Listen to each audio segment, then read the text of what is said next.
Okay, so this is Fight Club, Bid Fight Club. We have a huge amount of arguments in Bidcraft because we both think we're incredibly clever and we're always right. So we thought we would share those arguments because we hate videoing ourselves, so we need to get used to it because this is what we do. So this is Fight Club. We're going to pick a topic, upload it here, have an argument about it, and then let you guys see who wins, which will always be me. Ready, John? Because I'm ready. Yeah, let rip. What we're talking about.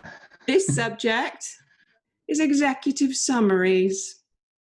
They're an utter waste of time. We should never do them. We shouldn't even think about doing them.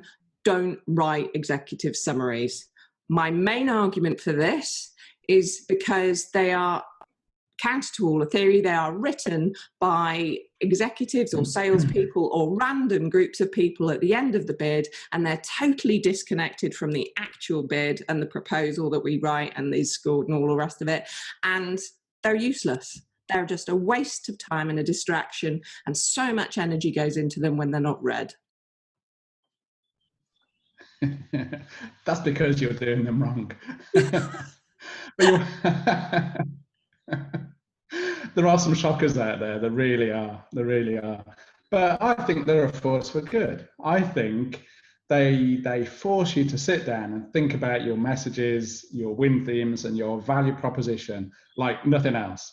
You know, you could have a brilliant capture plan. You could spend months doing lots of research and have lots of documents and brochures.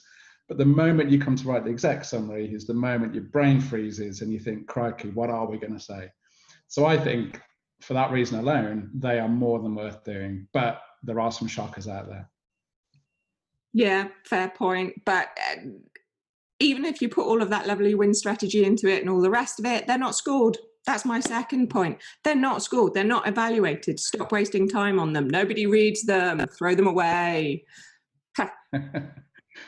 Yeah, but they keep your execs busy. So for that reason alone, then they're more than worth doing.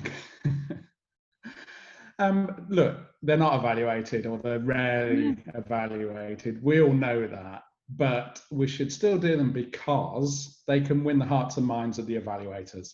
So if they've read a really well constructed exec summary that's got lots of the great messages and lots of the really good arguments why they should choose you, then I think when they're coming to do the actual scoring and they've got their big fat red pen hovering over the score box, then I think they're going to be more lenient. I think if you're on the brink of a 7 or an 8 out of 10, I think if you've won their hearts and minds with a great exec summary, they're more likely to give you the highest score.